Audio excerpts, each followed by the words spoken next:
Hello there everybody, Bullibo10000 here, bringing you another Super Smash Bros. Ultimate DLC discussion video. We are here with a BBTT thread that is on characters that we all know and love, because I covered them 2 days ago. Yes, it's another Steve and Banjo thread, yay!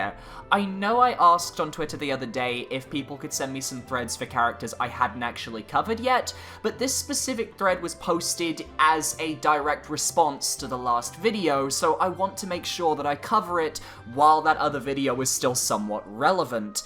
And this user, at Keeping Up Gaming, wants to try and make the argument for why Banjo is in the game, and why Steve is probably just LEAKBAIT, which is a sentiment that a lot of people do seem to agree with. Of course they do. They would like to not have Steve under any circumstance, to be fair. So we're going to be taking a look at this Twitter thread today. Before we get to that though, I just want to give a quick shout out not only to my patrons and to my supporters, but to my Discord. I have a public Discord called The Edge of Glory. It is a cool place. You can hang out. You might want to ignore demo, but aside from that, you can hang out. Fun place. Links down below. It's got a very lovely mystical profile picture for the Discord, which no one knows what it is, and I love it. Aside from that, I also have a Minecraft Discord called Cubeland, lovely place. It is a Minecraft-based Discord with NSMP to boot. It's a real nice, kind place, and if you want to go there and hang out, that place is open to you.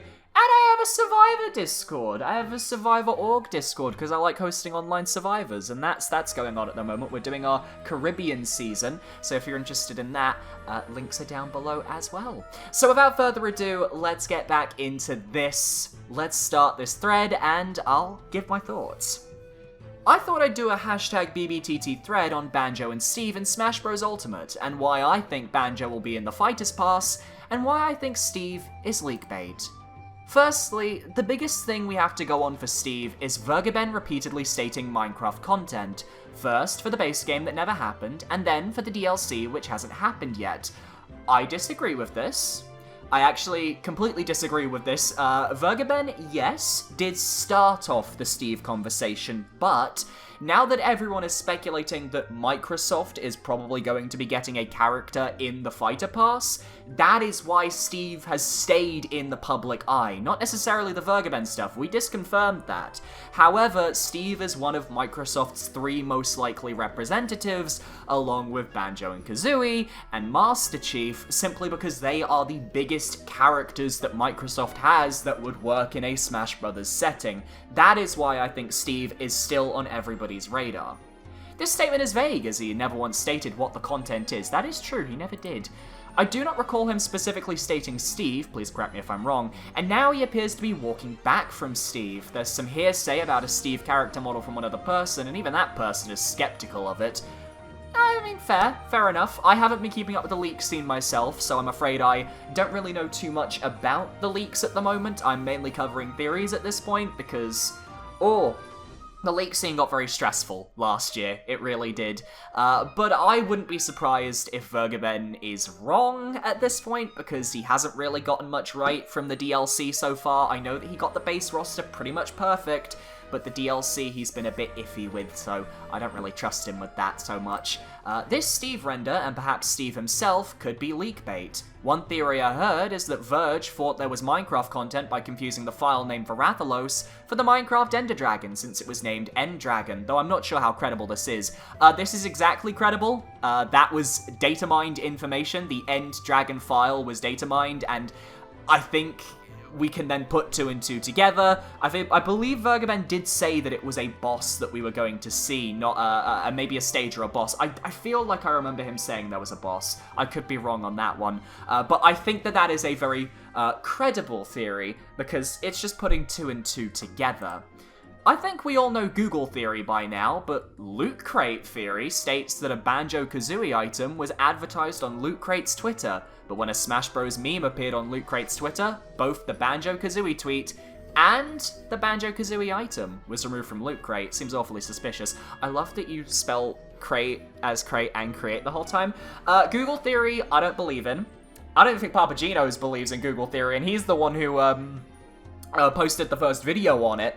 when his Discord found out about it. I don't think any of us really trust Google Theory specifically, but Loot Crate Theory, this is the first time I've heard of this. So, apparently a Banjo-Kazooie item was advertised on Loot Crate's Twitter, but when a Smash meme appeared, they took away the Banjo-Kazooie tweet and item. So, yeah, a little bit suspicious. Could be that Loot Crate is already aware that there is a character coming for Smash Brothers, or they're just having a bit of fun and they want to mess around with the audience. I have to wonder though, why would Loot Crate know about the Fighter Pass before it's revealed? I don't think Loot Crate is necessarily affiliated with Nintendo or even Microsoft. I think, aren't they a fan company from what I know? Or at least they have connections, but not to the extent that they know Smash Fighter characters in advance. So I feel like this one, while suspicious, could be played off as just the company trying not to get that much attention, because Smash fans are rabid. They are scary. Banjo also has Phil Spencer's blessing. I think that's worth more than we really dig Smash Bros tweet that I think people are reading too much into. And while I don't know how the Rare developers feel about Banjo, I think that having Phil on board definitely opens the door. Phil's always been happy with Banjo, we know that. He had that tweet years ago where he stated that he was okay with Banjo being in Smash. And obviously, though we really dig Smash Bros tweet, I am not taking that as definitive evidence. I think it is funny, and if it actually ends up being true and Steve ends up being in the game, then yes, you can use that as hindsight evidence. But I don't think that it's really like a definitive way of saying Steve is in the game. That being said, there are many creators who have given their characters their blessing to be in Smash Brothers only for them to never appear in Smash Brothers. Look at Suda51 wanting Travis Touchdown in Smash Brothers all the time. Never happened, so to speak. So even though Banjo has Phil's blessing, that doesn't mean that Banjo is coming. That being said, as we are suspecting that a Microsoft character is on the way, it does give Banjo some positivity, which the guy definitely needs, because Banjo deserves to be in this game. Yes, Minecraft is a very popular game, but does it really need a Smash character to advertise it? Meanwhile, Smash can help increase a long-dead or unknown franchise's popularity. Look at what it did for Fire Emblem in the West. It would introduce Banjo to a new generation. First things first, Minecraft is literally the most bought game of all time. If there is a game that you want in Smash, that's it. Because it used to be Tetris, and Tetris has a music track, so it makes no sense that Minecraft doesn't have anything in the game when it is literally the most popular game of all time right now. And I can say that safely because it's on Wikipedia. Let's go. I also disagree with the idea that we're trying to advertise Minecraft with Smash Brothers. I disagree. Minecraft already has the player base. It's actually the opposite way round. You're trying to advertise Smash to the Minecraft players, because there are a lot of Minecraft players who don't play Nintendo consoles, who play on an Xbox or PS4 or PC, and by having Steve in Smash, it's going to get that audience to come on over, migrate to the Nintendo Switch, which is already doing brilliantly at the moment, so brilliant time to do so, and then they get more people playing the Smash Brothers. So in a way, it benefits Nintendo more than it benefits Minecraft, which is interesting to think about. Your topic on how Smash can increase and bring back long-dead or unknown franchises, I guess I disagree with that a little bit now, if only because the last time we really had that was, I would say, Smash Brawl with Kid Icarus. I think since then, I mean, maybe you could say Xenoblade Chronicles got popularity through Smash 4, but aside from that, looking at Smash 5 specifically, I can't really point to any of these franchises that have been added really being picks to advertise long-dead franchises. If they wanted to do that, Nintendo would have added a whole bunch of first-party characters from their smaller franchises like Golden Sun, but they didn't do that. And I feel like, while I do agree that the DLC is to increase a franchise's popularity, I feel like an unknown franchise wouldn't really work here.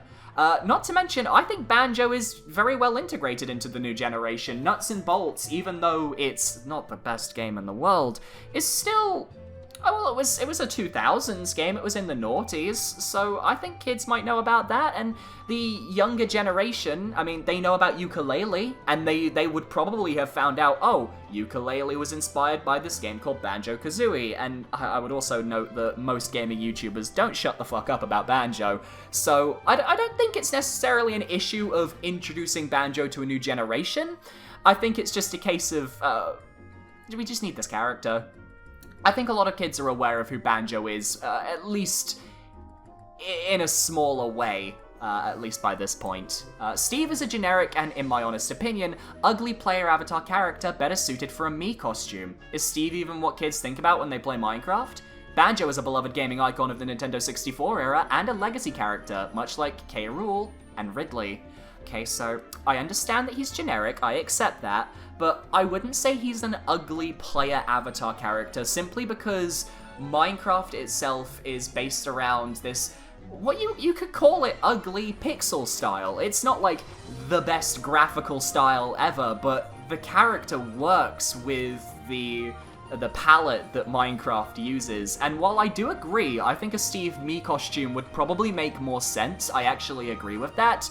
I just feel like it's a bit biased because you don't like the player character, but then I'm being biased as well, I guess. So I guess maybe I'll just ignore that point and just move on to is Steve even what kids think about when they play Minecraft? Well, he is on a lot of the merchandise for Minecraft. Creepers are obviously the big thing that people think about when they see Minecraft, but I think Steve is definitely up there as well, or at least the avatar is up there as well, because you've obviously got Alex as well. Banjo is a beloved gaming icon of the Nintendo 64 era. Yeah, of the Nintendo 64 era, as in, from 20 plus years ago now? I'm sorry to say, but being a beloved icon of the Nintendo 64 era doesn't mean as much now as it did back then, because I think the Nintendo 64, a lot of people are now starting to look back on that console with love, but realizing that it had its flaws. And on top of that, it's almost 2020. I mean, at this point, we're gonna have to start considering the PS2 and the GameCube retro soon. Like, that's what we're thinking about. And yeah, he's a legacy character like K. Rool and Ridley. Great that we got K. Rool and Ridley,